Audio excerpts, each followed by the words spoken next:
A vida com mais brincadeiras e qualidade do tempo junto com os nossos filhos. Essa é a parentalidade brincante. Você já brincou? É muito legal. A brincadeira e as relações familiares. Por que brincar é tão importante? O afeto, o amor e o cuidado no tempo junto com os filhos. Esse é o tema do novo episódio do podcast Outra Visão, que recebe a publicitária e fundadora do Tempo Junto, Patrícia Marinho.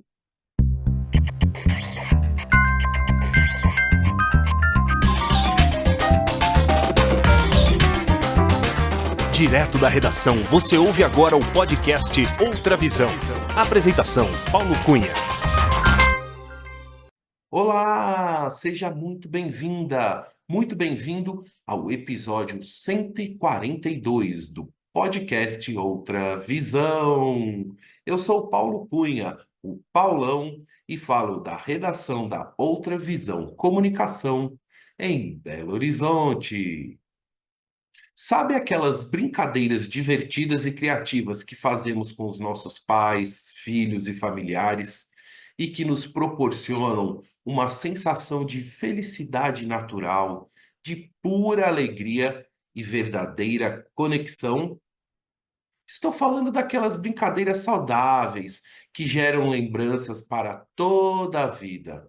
Aquelas brincadeiras que hoje fazemos com os nossos filhos, mas que também brincamos com os nossos pais, avós, tios, madrinhas, padrinhos.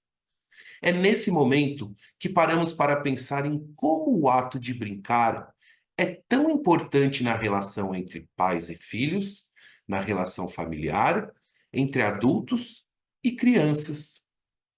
E você sabia que o que acontece na infância tem impacto na vida toda?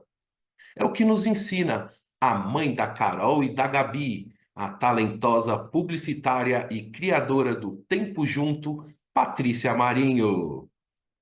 Durante a nossa conversa, ela explicou a importância da brincadeira na construção de relacionamento e felicidade, tanto para a criança quanto para os adultos, e apontou o caminho: encontrar atividades que tragam alegria e conexão entre pais e filhos para a vida.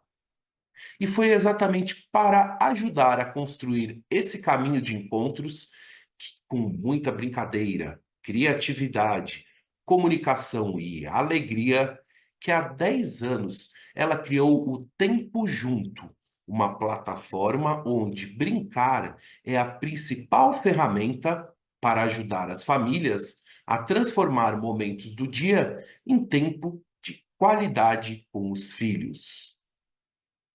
Nesta entrevista, ela relembrou sua trajetória profissional no ambiente corporativo e contou em detalhes sobre o início do Tempo Junto, as primeiras ideias e estudos sobre o desenvolvimento infantil por meio do brincar. Ela também falou sobre sua parceria com a jornalista Patrícia Camargo e revelou algumas experiências pessoais com suas filhas. E como não poderia deixar de ser, deu uma verdadeira aula sobre como a vida com mais brincadeiras pode deixar a parentalidade mais leve e as crianças mais felizes, confiantes e preparadas para a vida. Ah, e como sempre, não posso deixar de convidar você para prestigiar o canal Outra Visão aqui no YouTube, se inscrever, deixar o like neste e em outros episódios. Também fica o convite para você visitar o nosso site www.podcastoutravisão.com, nos acompanhar no Spotify e no Instagram. Para achar é fácil, é só digitar Outra Visão. Já vai começar o episódio 142 com a Patrícia Marinho, do Tempo Junto. Vamos assistir? Divirta-se! Alô, Patrícia Marinho! Tudo bem com você, Patrícia? Tudo jóia, Paulo, e você? Tudo ótimo. Patrícia, seja muito bem-vinda ao podcast Outra Visão. É com muita alegria que eu te recebo aqui para a gente bater um papo bem descontraído, bem com muita brincadeira, um clima de brincadeira. Muito Perfeito. obrigado por aceitar o convite e por prestigiar este podcast. Patrícia, para começar, eu gostaria de saber de qual cidade você está falando. Eu estou falando de São Paulo, capital. De São Paulo, capital. Você é natural de São Paulo mesmo? Me conta um Não, pouquinho. eu sou natural de Niterói, do Rio de Janeiro, e eu me casei com um carioca e ele recebeu uma proposta para vir morar em São Paulo a trabalho e eu também consegui transferência da minha empresa a trabalho, então nós dois viemos em 98 a trabalho para São Paulo e estamos aqui desde então. Nossas filhas nasceram aqui. Então, as filhas são todas paulistanas. São as A minhas. Carol e a Gabi, certo? Exato. Ô, Patrícia, e me conta um pouquinho, antes de eu te perguntar especificamente sobre o Tempo Junto, gostaria que você me contasse assim um pouco da sua carreira. Então, você falou, Tá bom. Então, assim, eu sou publicitária de formação e eu sou daquelas pessoas que aos 15 anos de idade já sabia o que queria fazer e eu já estudava, pesquisava um monte de informação. Eu tinha cadernos, sabe o Pinterest? Imagina, tinha uma época pré-Pinterest, gente, que não existia o digital. Então, eu pegava a revista, recortava anúncios de revista, achava o máximo, me apaixonei por comunicação. Então, mais ou menos com 15 anos, fiz faculdade de comunicação e fui trabalhar com marketing de relacionamento. Conheci meu marido, foi meu chefe, e depois a gente casou. E aí eu trabalhei no mercado de marketing de relacionamento, database marketing, depois digital. E aí eu casei muito nova, casei com 21 anos, mas eu fiquei 12 anos casada antes de ter filho, e eu me dedicando muito à minha carreira. E aí eu acabei trabalhando com várias agências de comunicação e fiz minha carreira até 28 anos, eu já era VP de uma agência. E aí fiz essa carreira até os meus 41 anos e saí então enfim, trabalhei em vários lugares. Meu último cargo foi VP de uma agência de comunicação aqui do Brasil, na verdade, mas que é sediada aqui em São Paulo, chamada FCB, que é um grande grupo de comunicação que a gente tem no Brasil. E aí tive a minha segunda filha e ah, aí surgiu aquele momento de reflexão, que foi mais ou menos a época que o Tempo Junto nasceu, que a gente vai contar numa outra pergunta que eu tenho certeza. Mas a minha história, então, sempre foi comunicação, e sempre foi comunicação muito voltada para comunicação, marketing de relacionamento, para conseguir estabelecer diálogo com as pessoas, né, com os indivíduos. Tive uma carreira muito bem sucedida nessa área. E aí, enfim, vim para São Paulo porque meu marido teve a proposta. Eu não trabalhava na FCB nessa época ainda, eu trabalhava em outra agência. E eu tive a sorte de ser transferida, então foi muito conveniente chegar em São Paulo, na cidade nova, e estarmos os dois empregados, né? E aí a gente pode viver bem o lado bom de São Paulo quando você está trabalhando, que é aproveitar o lado cultural, enfim, os restaurantes, culinária, né? E aí a gente aproveitou bastante até que eu tive uma filha aos 33 e outra filha aos 41. E aí a maternidade provocou uma virada de chave e eu mudei um pouco de rumo, o rumo da exato. prosa. Ah, que bacana. Só mais uma curiosidade, o seu marido também é da área da comunicação? Sim, ele é publicitário também, trabalhou em agência, mas depois ele foi trabalhar no lado do cliente, ele trabalha com shopping center e ele é consultor dessa área, trabalha com shopping center do Brasil todo, hoje está inclusive no Peru, trabalha no Ah, Brasil, na América Latina, com projetos para shopping, uau, é que bem legal. interessante. Então Ah, é ótimo, então. porque quando a gente viaja e a obrigação é, precisamos ir conhecer um shopping. Eu falei, que chato. É O evento, me interessante. acompanha no evento, em Nova York. Que chato, que terrível isso. Ah, que Mas enfim, bacana. é, Patrícia, então, você já deu o gancho para contar sobre o Tempo Junto. Com o nascimento, eu sei que com o nascimento da sua segunda filha, né, a Gabi, te deu esse despertar, assim, de um foi. novo momento de vida, né, e de Uhum, parentalidade.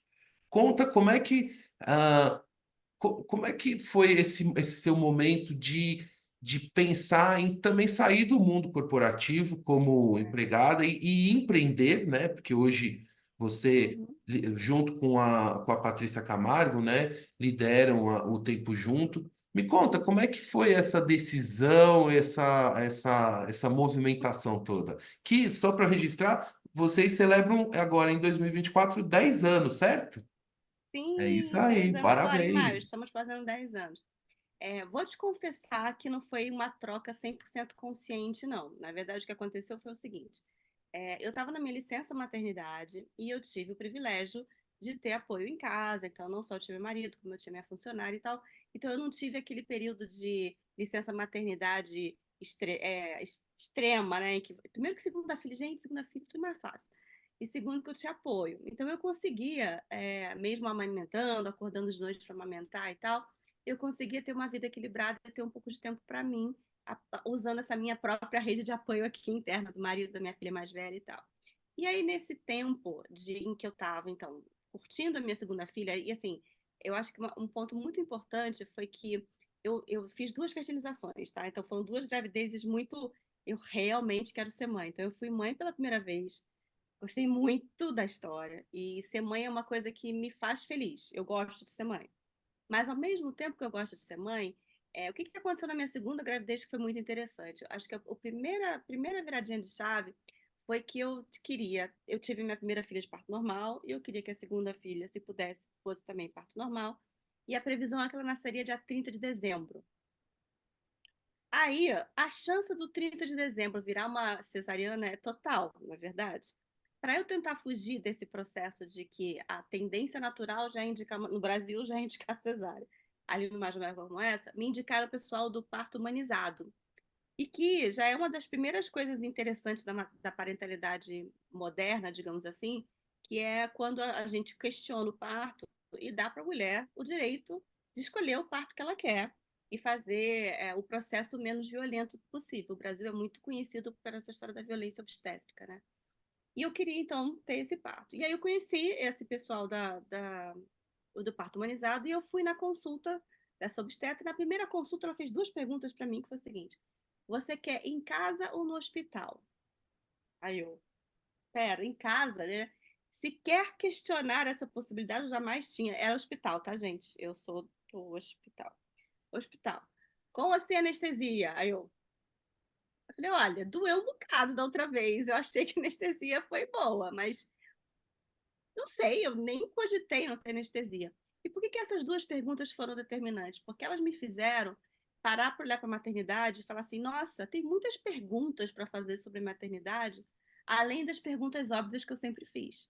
É muito natural quando você está numa roda de amigos que você fala que está grávida, começar a discutir qual é o sexo, né? É, que, depois você vai procurar muita informação sobre o enxoval, o que que a criança precisa ter, como é que você vai arrumar o quarto. É muito sobre o que a criança vai ter e muito menos sobre o que mãe você vai ser, sabe?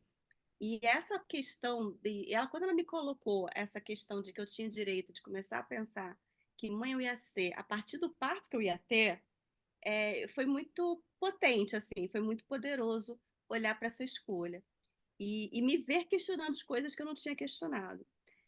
Aí ela iniciou um processo aí de reflexão e tal, muito sobre. É verdade, eu acho que eu pensar sobre o. Porque quando você vai conversar com alguém de parto humanizado, ela vai falar de todas as vantagens, inclusive para o seu estado de espírito, para a conexão, para o vínculo que você forma com a criança mais forte, se você já. Se ela já sai do seu útero e já vem para você, várias pequenas coisas que você nem parava para pensar. E aí, então, abriu uma janela aí de reflexão sobre maternidade. E uma coisa que eu constatei é que, apesar de eu amar a minha carreira muito profundamente, eu sou a pessoa que gosta de trabalhar e sou feliz trabalhando, a carreira de comunicação, de publicidade em agência, tem uma coisa que, assim, você se vê muito frequentemente trabalhando no final de semana, que nem uma louca por causa da concorrência do cliente, e aí você trabalha, trabalha, trabalha, entrega um negócio, o cliente leva 2 meses para te dar a resposta. E você fica, eu não precisava ter aberto mão do meu final de semana se o treco vai levar 2 meses. Então, tem ali, a gente fala muito sobre o propósito da marca, quem trabalha com publicidade, uma das coisas que a gente trabalha com quem é publicitário você vai pegar um cliente, ele vai ter uma marca, você vai construir essa marca.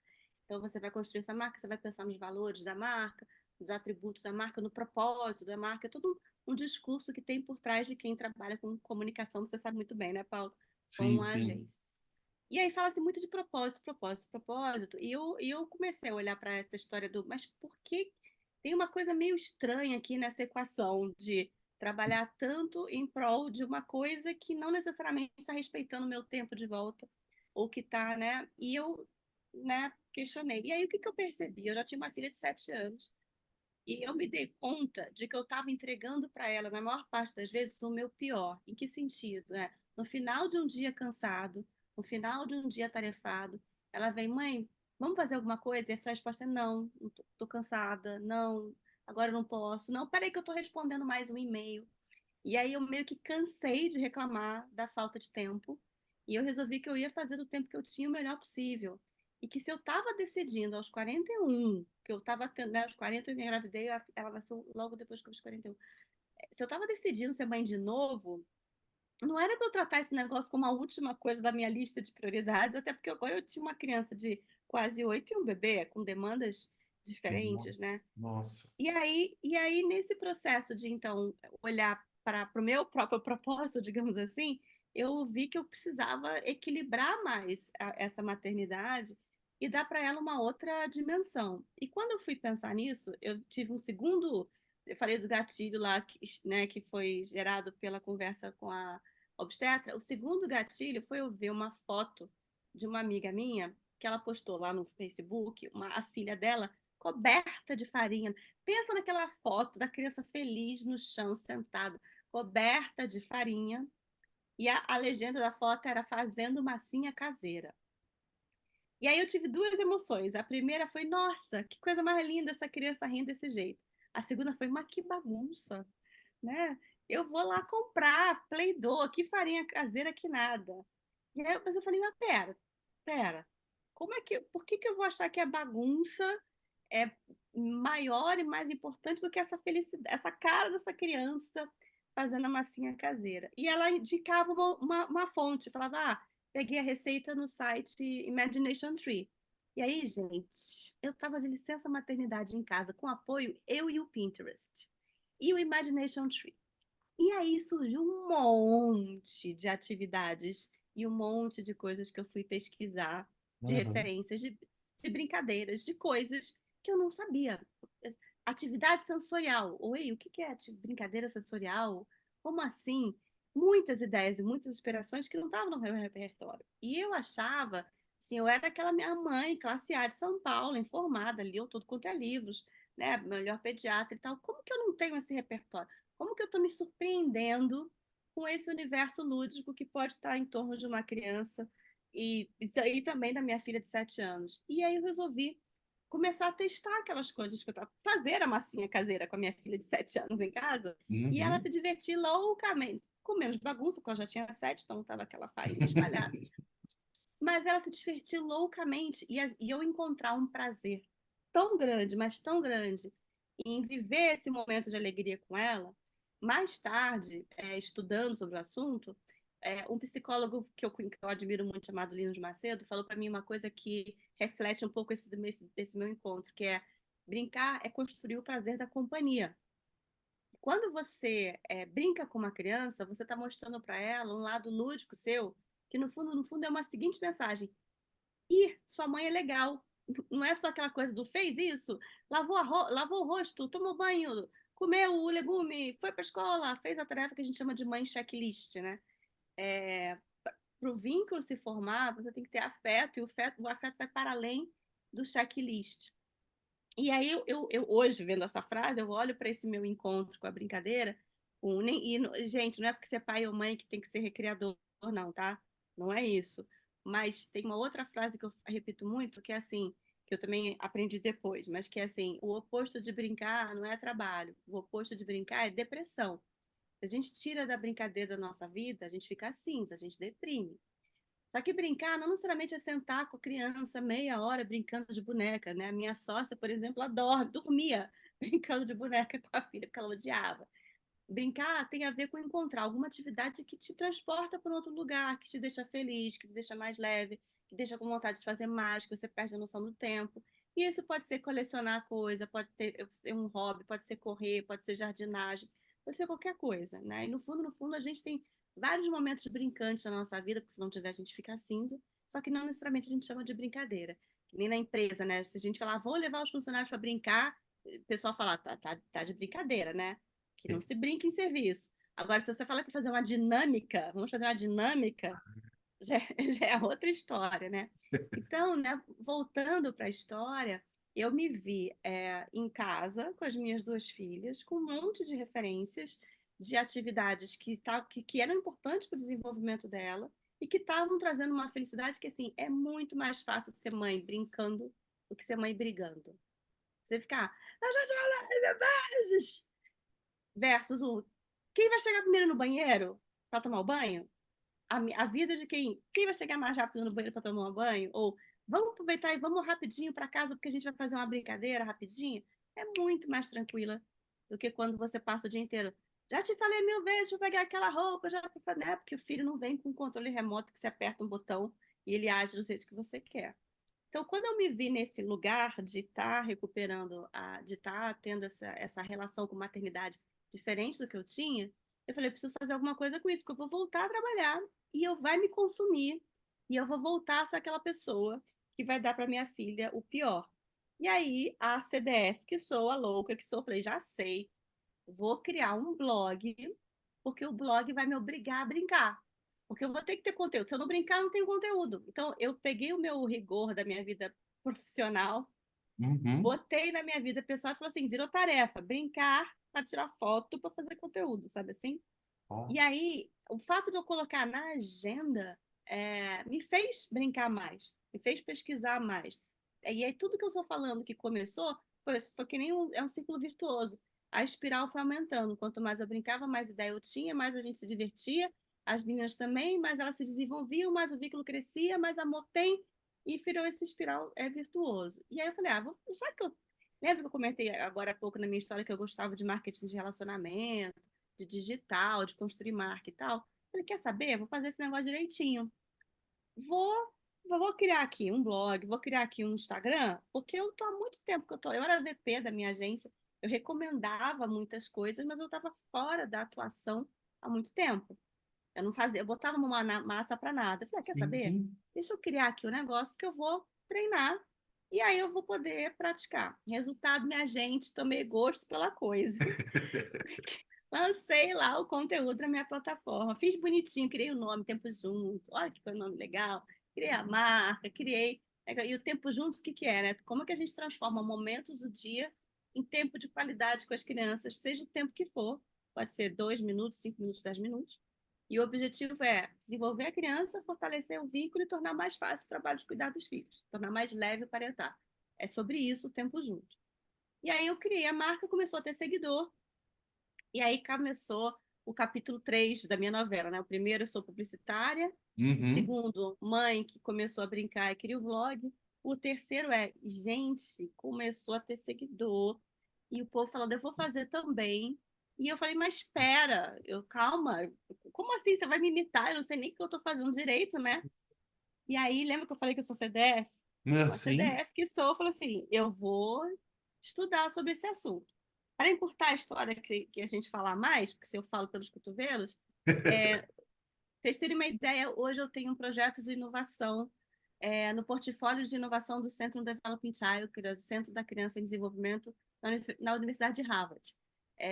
O episódio, como foi desenvolver um programa que está em Harvard, por si só é o episódio, mas o reflexo disso é ter estudado muito sobre desenvolvimento infantil, especificamente sobre desenvolvimento infantil através do brincar, como que o brincar é uma ferramenta que promove o desenvolvimento na criança e no adulto também, vamos Uhum. combinar, né? Lembra, brincar, o oposto de brincar não é trabalho, é depressão.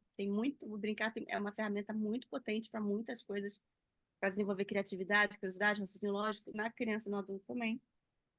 E aí, eu, nesses últimos 10 anos, além de ter produzido muito conteúdo que está nas redes sociais com esse objetivo de transformar momentos do dia em tempo de qualidade, eu fui estudar sobre desenvolvimento infantil com Harvard. Minha gente, eu também posso dizer uma coisa, acho que a minha fonte é boa. Acho É, que o povo lá entende um pouquinho desse riscado, sabe? exatamente. É, Então você foi aprofundou o estudo, né? E assim e foi levou para a academia, né? Essa sua isso. experiência essa Exato. vivência prática, porque você não está só falando como faz, você faz, né?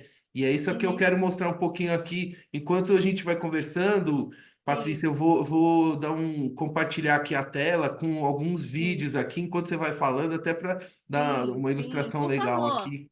E, aproveitem e sigam o Tempo Junto, viu? No isso é. Instagram, no YouTube. Ô, Patrícia, é o seguinte, eu queria entender. Primeiro, tem uma dúvida aqui. A Gabi, então, ela nasceu de parto natural. Sim, Deu mas tudo foi no certo. Que dia que hospital, ela deu tudo nasceu? certo no hospital e com anestesia, tá? Então foi um parto humanizado, mas não foi natural, teve anestesia. E que É, eu dia não que aguentei a foi? dor. Dia 8 de dezembro, ela 8? antecipou. É. Antes. Olha só, olha. A bolsa estourou, ela falou: é hoje, mãe. Foi, mas foi ótimo. Que legal, né? Porque eu fiquei curioso com essa. E hoje, então, a Gabi é de 2013, é isso?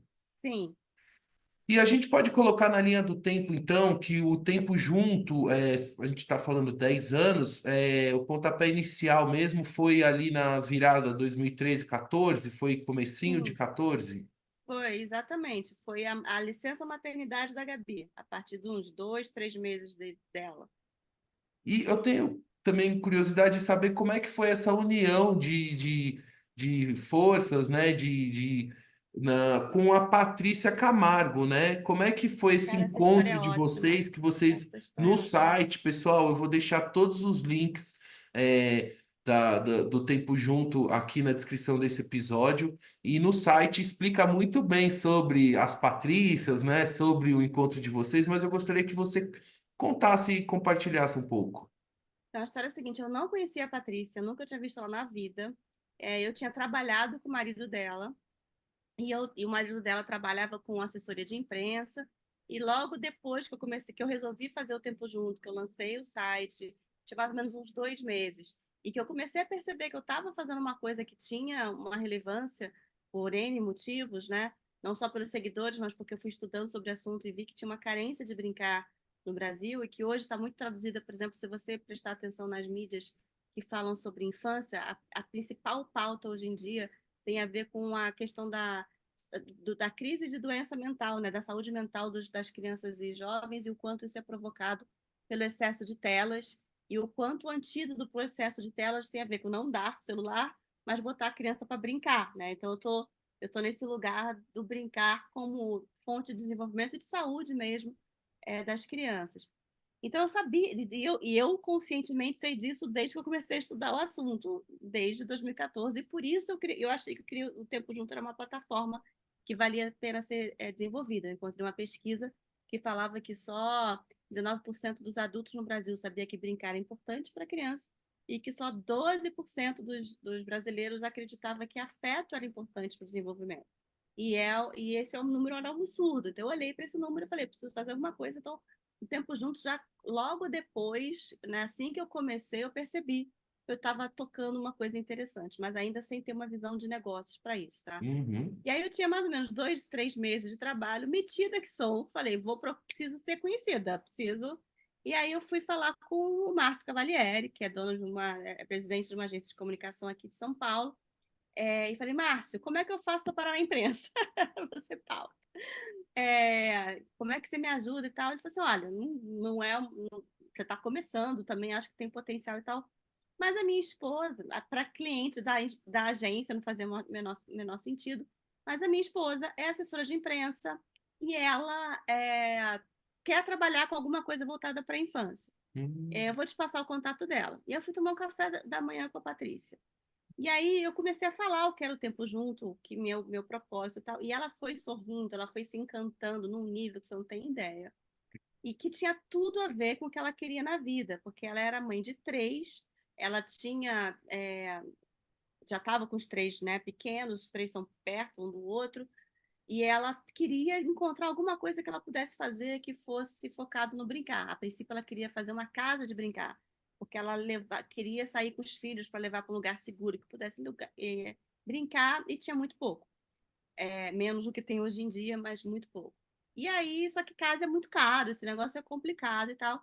E ela me conheceu, eu contei o que era o Tempo Junto. Essa altura eu já tinha um pouquinho mais de intencionalidade, porque eu já tinha começado a entender no que eu estava tocando, já tinha encontrado alguns institutos, algumas pesquisas e tal, já sabia que eu queria fazer a sério e que eu queria estudar. E aí ela me ouviu. E aí no dia seguinte ela me ligou e aí, no lugar de fazer uma proposta para ser minha assessora de imprensa, ela perguntou se podia ser minha sócia. Aí eu, mas sócia do quê, mulher? Eu comecei o negócio agora, eu não sei nem que direito, porque não fiz um plano de negócios estruturado, vai ser. Tem um blog, tem uma rede social aqui, mas eu ainda não sei onde isso vai chegar. Talvez um dia tenha anunciante, tá? Mas não sei o que vai acontecer. E ela falou, não, mas tudo bem, eu quero não saber com você. Eu falei, mas a gente não se conhece, tipo, sócio é casamento, né? A gente não se conhece. Como é que vai ser esse negócio? Ela falou, não, mas eu acredito muito no que você está fazendo e eu quero fazer com você. Eu falei, vamos fazer o seguinte, vamos fazer aqui meio que um test drive aqui, vamos fazer uma experimentação básica, assim, vamos morar junto primeiro. A gente combinou que ela ia me ajudar a produzir conteúdo, mas eu na linha de frente ainda, e ela ia meio que ser minha escrita fantasma, né, ghostwriter, assim, para me ajudar a produzir conteúdo. Vamos trabalhar por 6 meses, daqui a 6 meses a gente fala, vamos ver o que acontece. Tem zero dinheiro, tá, gente? Ninguém tá ganhando nada, porque tinha acabado de começar o negócio. E aí essa mulher vai e se dedica loucamente, começa a fazer coisas incríveis e a gente pensa muito parecido. A gente tem referências muito por coincidência. Nós somos diferentes, somos pessoas bem diferentes e assim, tanto diferentes de personalidade quanto a nossa realidade em casa, né? Porque eu tenho 2 filhas de idade longe, ela tem 3 filhos de idades Uhum. próximas. Eu gosto da criatividade, da concentração, ela da correria, da agitação da música. Ela era brinquedista de formação. E aí a Paty se apaixonou e a gente começou a se dar muito bem. E aí passou uns 4 meses, mais ou menos. Falei, quer saber? Lança sua coluna aqui no Tempo Junto. O pior que vai acontecer é você continuar sendo colunista. E aí ela passou a aparecer, se apresentou, isso foi. Então, eu lancei o Tempo Junto em maio, conheci a Paty Camargo em junho, julho. Em outubro, um dia, né? No dia seguinte, a gente já Sim, estava trabalhando sim. juntos. Em Uau. outubro, ela lançou a coluna dela. E a gente é sócia desde então. Nos entendemos perfeitamente bem e temos muita afinidade em relação a gente querer, né, que hoje, quando a gente pergunta o que é o nosso propósito, né, a gente quer fazer diferença na vida das crianças desse país através da conscientização do adulto sobre o papel deles no facilitar e no promover a brincadeira, porque crianças que brincarem mais serão crianças melhores para o mundo, crianças mais preparadas para o desafio que é o mundo de hoje. E especificamente falando de criança em situação de vulnerabilidade, mais chance ela vai ter de combater as desigualdades, né? Então a gente tem esse trabalho amplo do Tempo Junto, mas no fundo a gente quer chegar lá, como que a gente chega em escala, como é que a gente chega em escola pública, como é que a gente chega em políticas públicas para fazer diferença na vida das crianças. E aí é isso, essa virou a nossa história. O Tempo Junto desde então passou a ser nosso, eu e ela, Ô, fazendo Patrícia, e mais de 1.500 brincadeiras já fizemos. 1.500 brincadeiras. Ó, pessoal, a gente Mais de está vendo 1.500. aí alguns vídeos, né, do Instagram, do Tempo Junto, que a Patrícia, aí, esses são as bags, né? Como é que chama? Busy bags. As busy bags. Isso, Busy bags, né? Bags de sacos e busy de ocupados. e O nome aí gringo é bom, né? Busy e bags. a Patrícia dá várias dicas no Instagram, é muito legal. Tem o Reels lá lotado de coisas. Também tem. E conta um pouquinho das mídias. Quais as mídias que vocês estão e como que as pessoas que estão assistindo aqui podem acessar vocês. Gostaria desse trabalho, dessa consultoria do Tempo Junto na minha empresa, na minha Tá, escola, no meu sei lá, na ótimo. minha casa, né, na minha Uhum. família, assim, porque junto com essa pergunta, Patrícia, eu queria te perguntar o seguinte, aí chegamos lá em 2020, que imagino que a demanda, né, e eu também sou pai de uma menina, agora com 13 anos, na pandemia estava com 10 tal, a demanda do trabalho, exatamente o que vocês fazem, foi assim, o ápice, assim, para eu Foi, como foi. pai. Agora eu quero que você Foi. conte como é que foi a vivência de vocês nesse É. processo, enfim, Cara, na vou época te de falar. pandemia. Primeiro, a gente se beneficiou loucamente, pessoalmente, né? Assim, é notório que o ter praticado aquilo que a gente fala fez uma extrema diferença na vida dos nossos filhos, tanto dos meus quanto da Paty. eles passaram pela pandemia muito melhores, né? Eu alfabetizei a minha filha mais nova na pandemia, então, assim, não foi fácil, mas, e trabalhei muito, porque, de fato, a demanda do Tempo Junto aumentou muito, a gente saiu assim, de Veja, Estadão, matéria no Globo, Bom Dia Brasil, muitas referências, é quase como se tivesse uma descoberta do brincar, e é muito curioso, porque a gente vai nos lugares, assim, às vezes eu estou no aeroporto, ou eu estou dando uma palestra em algum lugar e vem alguém me abraçar e dizer, olha, você não sabe como você me ajudou na pandemia, e eu fico extremamente grata. Isso sim, para mim, hoje em dia é propósito, né? Alguém vir dizer para mim, pessoalmente, uma desconhecida vir me abraçar no aeroporto para dizer que eu ajudei muito. Então, assim, foi um período muito intenso, de muito aprendizado, e onde muito do que a gente sempre estudou e pôde praticar e fez diferença, né? E assim, você perguntou como é que as pessoas podem chegar na gente. Então, assim, é fato que a vida moderna, primeiro, deixou a parentalidade uma coisa mais isolada. A gente tem aquela história de que precisa de uma vila para cuidar de uma criança. E lá, quando você pensa na minha mãe me criando, você tinha ali a coisa da avó, né, da vizinha, de ter toda uma comunidade cuidando, e que isso hoje não é mais verdade. Então, é um trabalho mais solitário e com um conjunto de regras do que é ser boa mãe, do que é ser um bom pai, que, pelo amor de Deus, né? Se você frequenta as redes sociais, você tem a regra, dorme desse jeito, não dorme desse jeito, come desse jeito, não come desse jeito, amamenta desse jeito, a escola deveria ser bilíngue, tudo tem, né? Tem E um só texto um parênteses nessa história aqui, que se trata de regra, e eu lembro assim que aí de repente mudam todas as regras. Não, agora não é mais isso. não, Ó, também tudo que tem você isso. fez, Também sempre tem uma esquece, regra mudou tudo. nova, né? Não, e sempre tem aquela coisa do método perfeito, que é só você seguir o método que vai dar tudo certo. Se não der certo é porque você não foi bom, não estudou direito, ou porque seu filho é muito difícil, né? Mas, e assim, no fundo, criar filho, gente, é uma ciência, não é uma arte, não é uma ciência, né?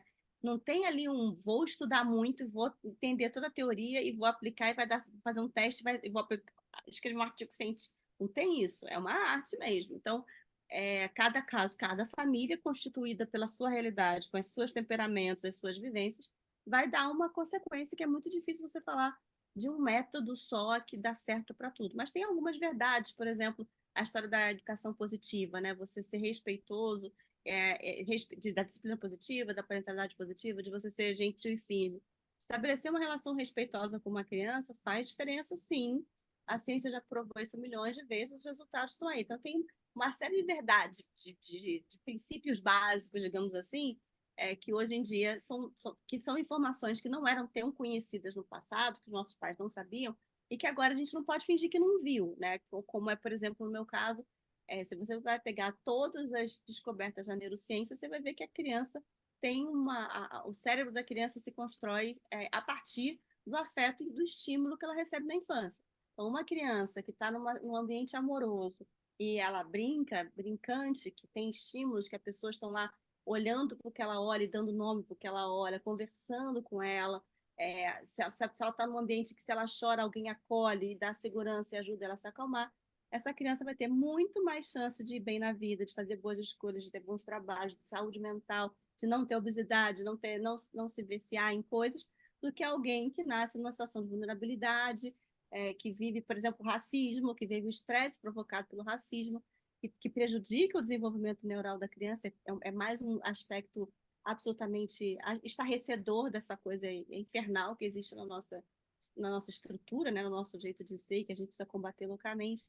Mas, assim, o estresse tóxico, negligência e tudo mais afeta uma criança, e isso vai ter efeito lá na frente. Então, isso também é uma coisa que é uma verdade, você não pode negar. Então, brincar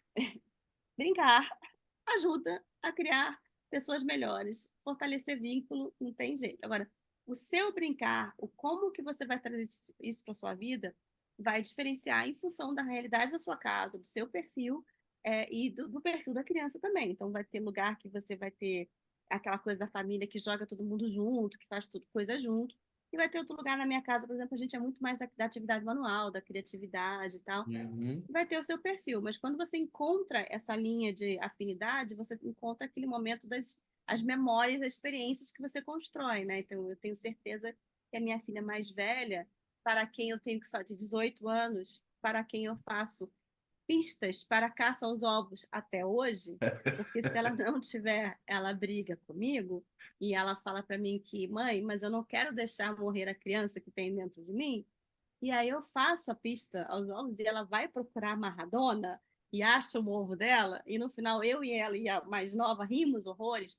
Esse vínculo, um resultado disso é minha filha, a mesma pessoa, de 18 anos, que me liga. Eu estava nos Estados Unidos, ela estava no Brasil, eu ia no show do Coldplay com ela, mas o Coldplay adiou o show, eu não pude ir, porque assim, mãe, eu falei, que foi, filha? O Coldplay veio ao Brasil, Bruno Mars, qualquer um. Vamos juntas, né? Então ela vem comigo animada, não para dizer, compra o ingresso para eu ir com a minha amiga, vamos comigo no show, né? É. E aí eu não pude ir no show do Coldplay e ela me liga. Eu estava nos Estados Unidos pelo WhatsApp, eu estava num evento nos Estados Unidos, por isso eu não fui. E o que que era? Era ela que estava no show e queria que eu ouvisse ao vivo o Viva la Vida, porque ela queria que eu participasse de alguma forma. Você para e pensa que você tem uma menina que na época tinha 17 anos, ela fez 18 agora.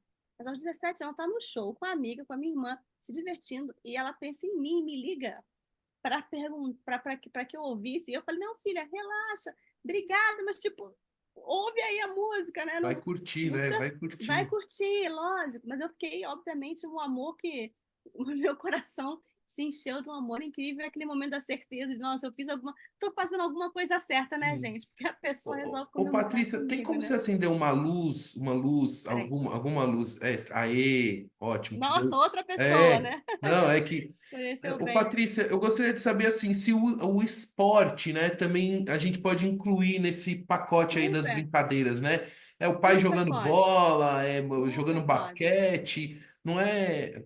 Também inclui, né? Pensa numa versão ampliada do brincar. É qualquer coisa que você faça e que traga alegria e felicidade para sua vida, que você sinta que o tempo está passando, você nem percebeu que o tempo passou, né? Então É, você pode ser colecionador, você pode ir conviver com as coleções, pode ser o esporte, pode ser a coisa da criatividade, da imaginação, no sentido da trabalho manual, mas também pode ser a criatividade, imaginação, no sentido tem gente que ama contar história, inventar história. Pode ser qualquer coisa. Andar na rua e não pisar no preto, na linha, sabe? Essas coisas.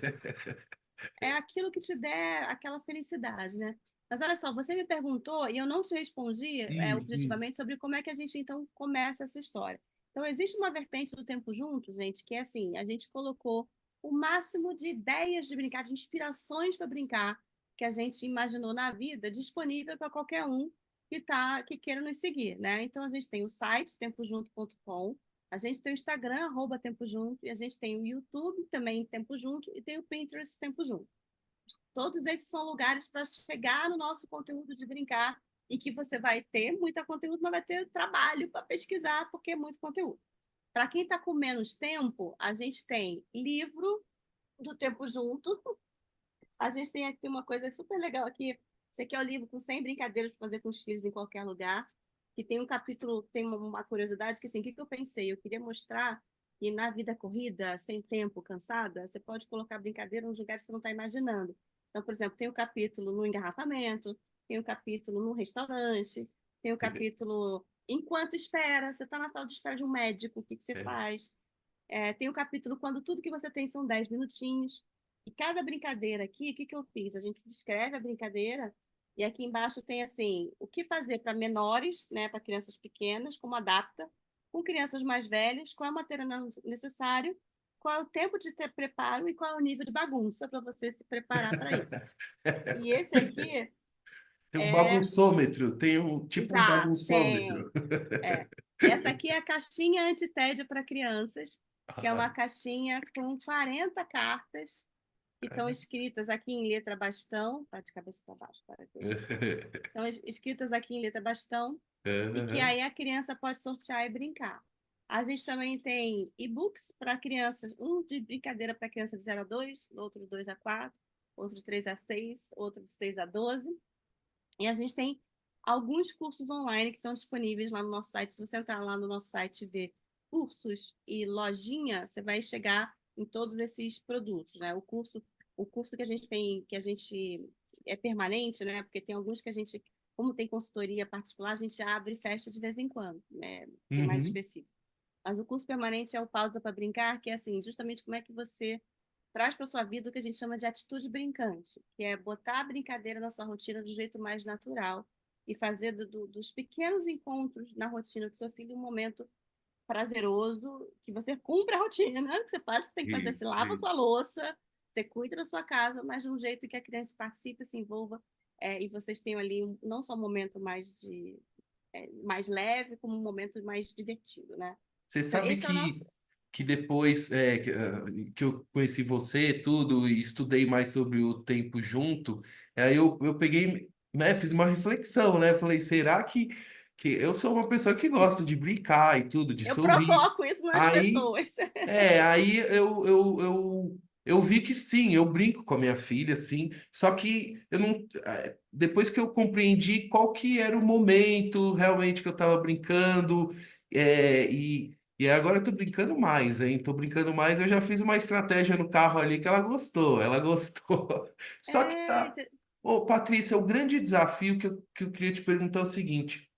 Como desafiar a tela? A tela para uma geração que viveu essa essa pergunta é. pandemia dentro de Uhum, casa, fazendo aula obrigatoriamente ou passando pela aula, né? Tipo assim, criança dormindo em frente da tela e que assim é uma geração, eu falo isso por ser pai, por ter vivido isso de perto, essa angústia de escola e online e tudo. E como que e essa competição com a tela é muito difícil, porque parece que já está incorporado nas é, práticas de estudos e a própria escola, ela cada vez mais está é. demandando também a tela. Como é que a gente, como pais, administra isso, né? Acho que assim, tem várias coisas, esse assunto é muito importante. O primeiro é assim, o excesso de telas é ruim, ponto. E aí não faltam novidades e livros e lançamentos para falar sobre isso. E o excesso tem a ver com a criança se desconectar do físico, porque não dá para a gente, quando a gente começa dizendo assim, é porque aqui é o real, a tela é não real, você já está fazendo errado. Porque para aquela criança, aquele momento jogando é tão real quanto qualquer coisa aqui. Não dá para chamar de real e não real, né? Mas o fato de você entrar no digital e se desconectar do seu corpo, né, do outro, dos seus sentidos, tudo isso vai trazer prejuízos para você no longo prazo. Então, primeira coisa é, sim, excesso tem problema. Segunda coisa é, nunca é tarde demais. A gente tem uma coisa no nosso cérebro chamada neuroplasticidade, que é a gente tem a capacidade de continuar aprendendo coisas até o final da vida. Então, a gente também não pode cair na armadilha de dizer que por que a pandemia, por que a escola, por que está num jeito ruim, agora determinou, agora é assim Uhum. e não tem jeito, não vai, não, então não vamos cair nessa armadilha. Terceira coisa, por outro lado, é fato que viveram uma pandemia, sim, que tela é muito legal, tá bom? E que aí, assim, discutir a diminuição desse tempo requer um esforço e requer um empurrãozinho. É, tem uma coisa que, assim, se você vai parar a pensar sobre como as habilidades se desenvolvem, vamos falar, por exemplo, a criatividade, né? Todo mundo nasce com potencial criativo, mas é que nem um músculo. Se você não exercitar esse músculo, ele atrofia. Com brincar, meio que está acontecendo a mesma coisa. Se você tem criança que desde cedo tiveram muito do tempo do ócio ocupado por telas. E vamos combinar assim, a gente não sabia de certas coisas, né? Eu me incluo nessa história de, a criança está aqui, Hum, eu preciso de um minutinho, dá uma tela ali para ela sossegar, né? sim, Não sim. tinha tanta da informação quanto tem hoje. É, então você já ensinou para ela que o tédio é ocupado pela tela, e não o tédio é ocupado por ela inventar o que ela pode fazer com a sucata que ela tem em casa, porque se você tem a tela, mas você também tem uma gaveta de sucata, ou você tem um material de artes, que não é só a canetinha e o papel, são diferentes tipos de canetinha, diferentes tipos de papel, e tem uma argila, tem uma massinha, tem ali incentivos para a criança sair da tela e ir para uma cadeira e sentar para desenhar, né? Então, quando você não fez isso, e para complicar também, a gente acaba na vida corrida das grandes cidades, preocupado com a segurança, preocupado com tudo, deixando a criança ter uma agenda muito dirigida. Ela vai para a escola cedo, ou ela fica em período integral e está o dia inteiro com alguém dizendo: agora é a hora da criatividade, agora é a hora da música, agora é hora disso. Ou ela está um período do tempo em casa e na escola e o resto ela está indo de um curso para o outro, ou ela está com alguém em casa que está dizendo para ela o que fazer, e se não tiver nada para fazer, dá a tela. O que acontece com isso? A gente não exercitou nessa criança uma coisa que você vai em qualquer aldeia indígena, por exemplo, e a criança simplesmente vai para lá de fora e ela inventa o que fazer, e ela sobe, e ela desce. Essa não é a realidade da natureza, da rua, do espaço, da imaginação, né? Tem um documentário lindo chamado Território do Brincar, que vai viajando pelas comunidades do país, pelas comunidades quilombolas, ribeirinhas e tal, oposto, né, dessa vida desenvolvida que a gente tem aqui, e você vê crianças muito mais assim, pega um facão e vai lá e faz um treco com um facão, e aqui jamais a gente daria, né, na visão, eu tô aqui Uhum. preocupado com o perigo, um facão daquele para a criança, ela vai lá e desenvolve. Então, assim, a gente não exercitou na criança esse músculo de ocupar o tempo dela com vão inventar o que fazer, vão brincar. Então, quando chega nos 10, 12, 13, ela está com esse músculo atrofiado mesmo. E aí você tirar a tela é um drama, né? E quais seriam as soluções para isso? Primeiro, tem a ver com você ir lá na tela e você ir descobrir o que a criança está fazendo, o que ela está jogando, o que ela está assistindo, para você trazer isso um pouco para fora. Então, por exemplo, a minha filha gosta muito de Minecraft. E eu vou lá e vou entender um pouco de Minecraft. E aí eu vou entender que o Minecraft tem várias coisas muito interessantes, por sinal, tá? E aí, uma coisa que eu faço com ela é assim, então tá, filha, agora vamos fazer o desafio. Ela constrói alguma coisa no Minecraft, lá no reino, no lugar que ela escolheu. E eu Uhum. coloco um desafio para ela que agora vamos fazer uma casinha aqui, com sucata, para que vai ser a casinha daqui, sabe assim? Tá, tá. Eu tento trazer o que ela gosta para o analógico. Uhum. Então, vamos escrever uma história sobre isso que esse personagem que você fez, vamos transformar numa história, vamos fazer um desenho dessa história, né? Então, você ir no gosto da criança, entender por que ela gosta disso, demonstrar interesse pelo assunto, não sair só dizendo que é tudo um horror, que tudo no celular é terrível e tal, e dali você ter que puxar. Então, assim, dentro do Minecraft, por exemplo, tem um monte de livro que explica como é, se aprimorar no jogo e tal. Eu vejo esses livros todos, compro o livro, porque ela está saindo do jogo tendo ler o livro, né? Isso. Isso vale assim, ela tá jogando, ela tá vendo uma série do Percy Jackson. Eu tenho todos os livros do Percy Jackson. E vamos conversar. Eu entendo loucamente de Percy Jackson, porque eu acho que eu preciso me conectar com a minha filha. Então eu li todos os livros também. E aí ela começou a se interessar por mitologia, a gente compra livros de mitologia, e hoje ela me conta de mitologia, tá? Então tem isso de você ir lá no que ela faz, buscar. Tô muito na Coreia, vamos ter um restaurante coreano, vamos aprender a fazer uma comida coreana, coisas do gênero. E Sim, a sim. outra coisa é você, assim, gente, brincar não tem idade. Essa coisa de dizer que já não é criança, não brinca mais, é cultura, é a gente falando isso, tá? Não tem essa. Eu tenho sobrinhos, filhos, eu mesma.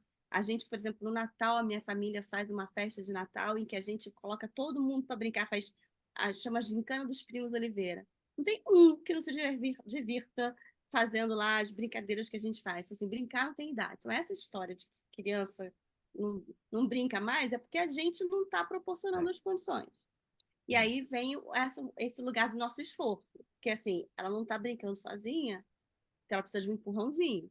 E esse empurrãozinho pode ter a ver com, se tudo der certo, uma coisa que ela gosta e você gosta também. Então, para mim, sentar para fazer criatividade, coisas com tinta e tal, é gostoso. Então, eu chamar ela para brincar comigo e tirar ela da tela para dizer, Gabi, né? Sim, Vamos sim. brincar um pouquinho? E eu e ela nos divertimos. E eu acho que tem uma última coisa também, que é assim, quanto mais velha é a criança, mais ela já se desenvolveu racionalmente. Então, você tem uma de 13, né? Eu, com a minha de 10, eu faço uma coisa que é assim, filha, a gente precisa fazer coisas fora das telas. Precisa. Por quê? Porque senão vai atrofiar a sua criatividade.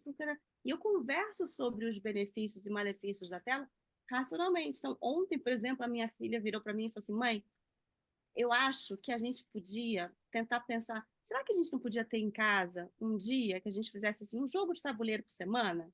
E a gente fosse jogar isso, ela Uhum, me fazendo uhum. propostas Olha só, de cara. coisas que a gente poderia fazer para diminuir o tempo de tela das duas. Porque eu também falei para ela uma coisa, que eu falei, filha, eu também sou viciada em tela. Exato. Exatamente. Eu também não paro até as 9h30 para ir dormir, porque eu falo 9h30, desliga tudo para ir dormir, né? Então, Exato, eu acho exato. que esse combate às telas passa por reconhecer que tem uma dificuldade, que tem um papel, tem um espaço, tem uma dificuldade, que a gente precisa ir lá, nos colocar para ir lá, pegar a criança lá de dentro e tirar e empurrar para brincadeira e também conversar para estabelecer os combinados racionalmente. Vai ter limite de tempo, sim, porque é isso que a gente entendeu nessa casa como valores. O limite de tempo para você também se aplica para mim, mas é diferente, porque eu tenho outras necessidades, eu trabalho, mas eu também tenho limites. E vamos, então, encontrar ali o eixo de como isso se aplica, entendeu? Sim, não, maravilhoso, maravilhoso suas orientações, colocações, e assim, é um desafio pro adulto, né? Esse gerenciamento do tempo de tela, Total. tudo, e a criança acaba espelhando muito das nossas ações.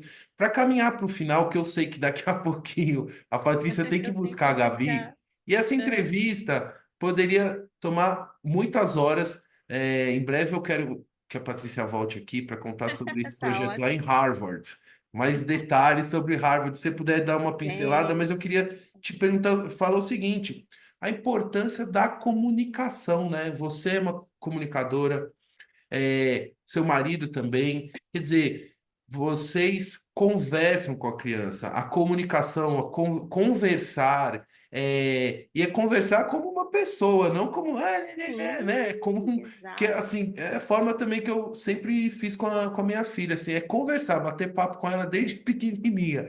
E que hoje é uma tagarela, né? Então ele fala, Não, a gente fala. ensina a pensar, menino, a ter opinião e volta com mais coisas e fala, meu Deus, por que que eu resolvi que eu ia ensinar a pensar e a dar opinião? Era tão mais fácil Mas quando a eu tinha importância, porque opinião. isso liberta, né? A comunicação Sim, liberta. Claro que vai ter sofrimento, vai ter alegrias, mas tem a reflexão que é o mais importante para o amadurecimento, para o crescimento, né? com E queria certeza. que você falasse assim, até deixar um recado, a importância da comunicação dentro Cara, da olha família, só, entre os pais, né? a gente fala aqui no Tempo Junto que a gente trabalha.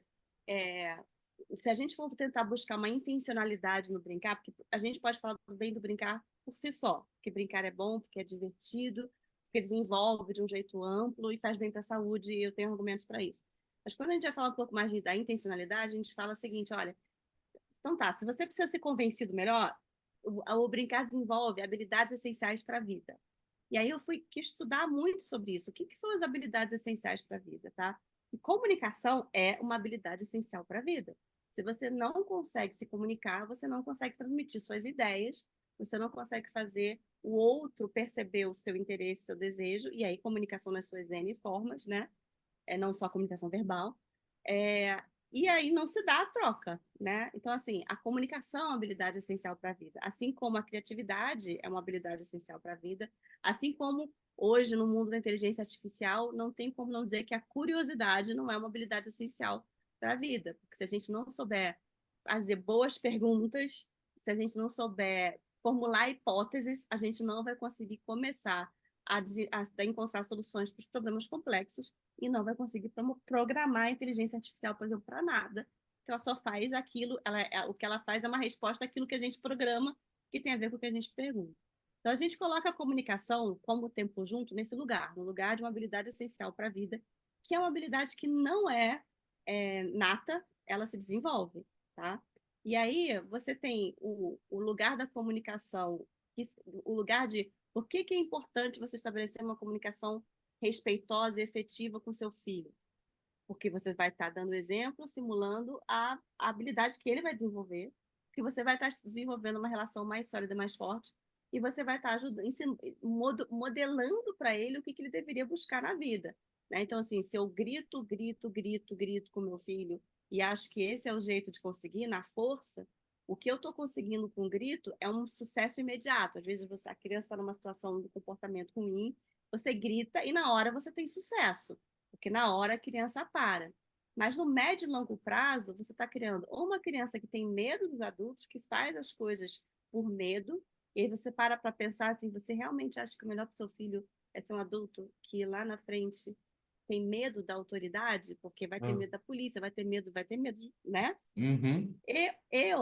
E outra, né? Esse medo que ele tem de você faz com que em algum determinado, principalmente ali na adolescência, comece a criar o distanciamento de você como referência, né? No lugar de você ser a pessoa que a criança vai buscar uma referência, uma explicação para o mundo, como as minhas filhas fazem comigo, ele vai dizer assim, vou pro meu amigo, porque você não...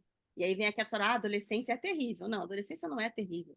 A adolescência é maravilhosa. Ela vai ser terrível se na sua casa não se estabeleceu ali, que não se conhece quem é a criança, que tem crianças mais difíceis que a outra, é um fato. Mas, assim, se você não conhece o seu filho e se você não desenvolveu ao longo da infância as estratégias para lidar com o seu filho, porque ele é mais, por exemplo, ele é uma pessoa que mais firme, mais decidida ou mais rigorosa, mas qualquer coisa do que você, e isso às vezes tem ali um enfrentamento. Mas na infância, se você brincou, se você se comunicou, você aprendeu quem é essa pessoa, e você, na adolescência, tem lá outras ferramentas para lidar com a criança. Então, se você grita, ou você cria o medo, ou você cria a afronta, a pessoa que começa a te desafiar.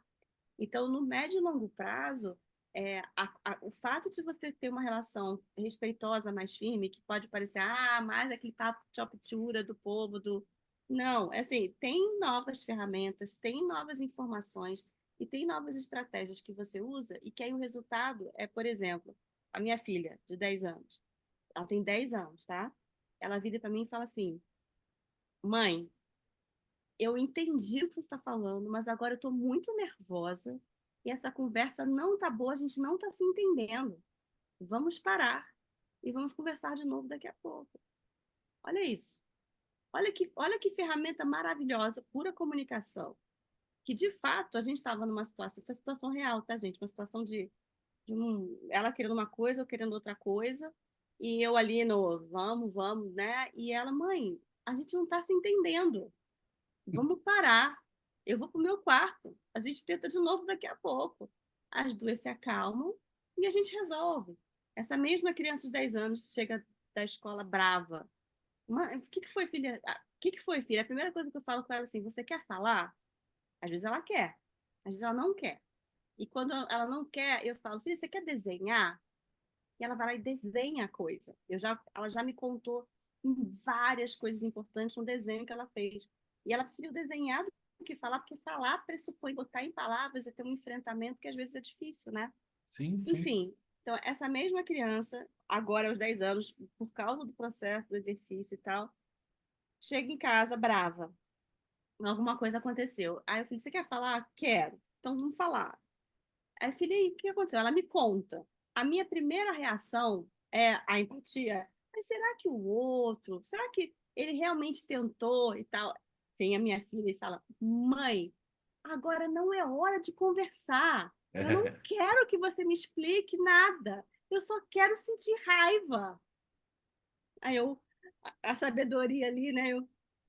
Tá bom. Isso mesmo, filha. Você tem toda a razão de ficar com raiva, inclusive. Vamos lá, soca a almofada, faz alguma coisa.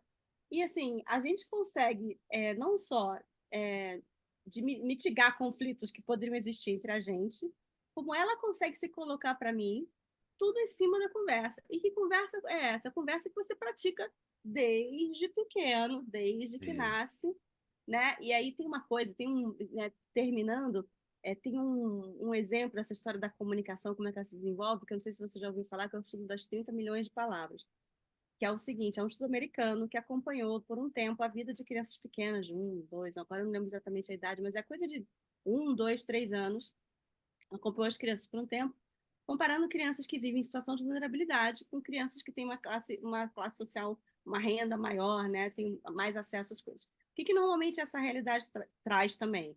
Aqui você tem pais com menos estudo e aqui você tem pais mais letrados, que fizeram ensino superior e tal. O que acontece? A cada dia, essa criança aqui da situação de vulnerabilidade ouve 1.500 palavras a menos do que essa aqui. E ao longo do tempo, de um tempo X, tá? Esse gap, quando chega lá na alfabetização, é de 30 milhões de palavras. Então, uma criança que veio de uma situação mais, né, enfim, melhor do ponto de vista de renda, ouviu 30 milhões de palavras a mais do que uma criança que veio de uma situação situação mais vulnerável, que as pessoas ficavam mais quietas e tal. Resultado disso, vai alfabetizar. Quem que você acha que vai se alfabetizar melhor? Uma criança que ouviu 30 milhões de palavras e tem um repertório muito maior, e sabe a diferença entre triste e chateado, ou uma criança que não ouviu, porque quanto mais palavras você ouviu, mais conceitos você formulou e mais você consegue expressar suas ideias e falar que você está sentindo nostalgia, ou chateação, ou tristeza, ou apatia. É diferente de sentir raiva, zanga, né?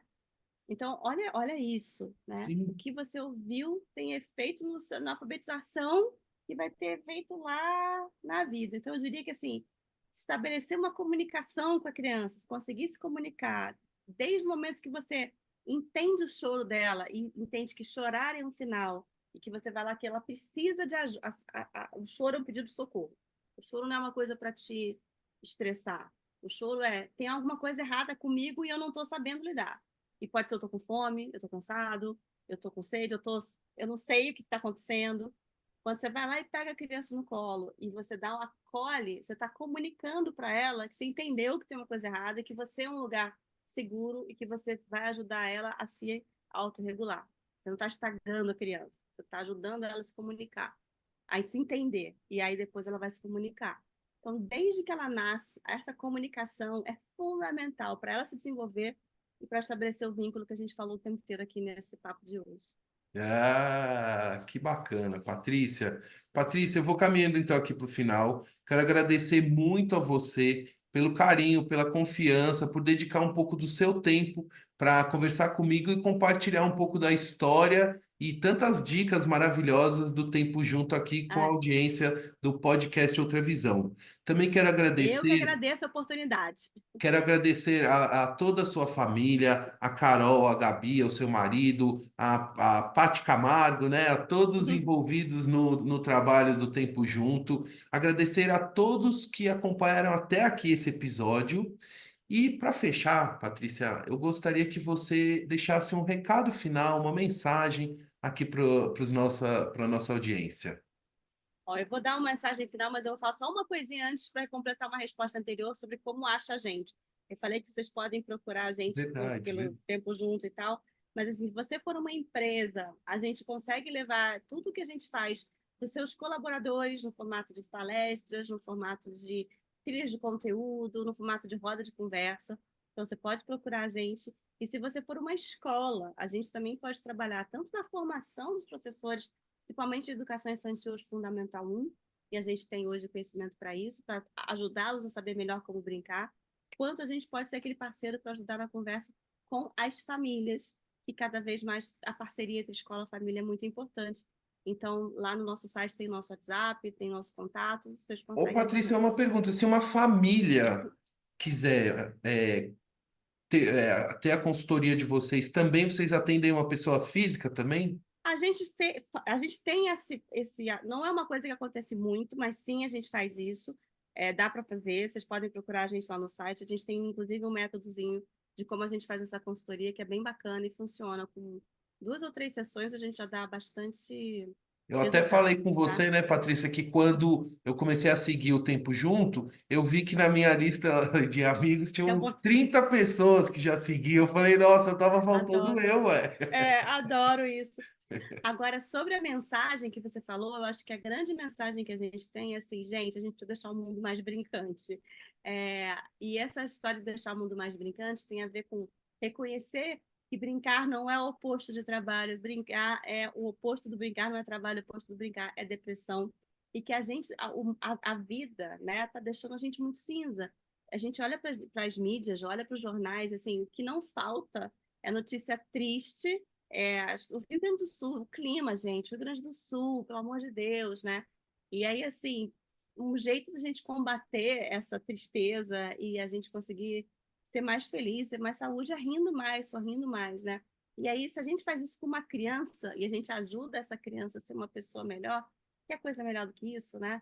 Então, o recado que eu vejo vê se você tem uma criança, se você tiver alguma criança por perto de você, seja seus filhos, ou seja a sobrinho, primo, neto e tal, olha um pouquinho para o seu tempo e vê se você não consegue dedicar 5, 10, 15 minutos do seu tempo para fazer.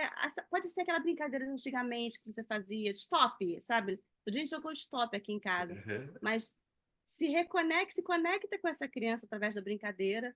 Você vai estar ajudando a criança a sair das telas, vai estar ajudando ela a desenvolver suas habilidades, vai estar se conectando com ela e vai estar ajudando você também a ser uma pessoa mais leve, mais feliz, porque, né, a risada ajuda a vida a ficar melhor. Exatamente. Patrícia, muito obrigado. Parabéns pelo excelente trabalho. Um beijo. Obrigada. Tchau. Beijo, tchau, gente. Até a próxima, né? Até.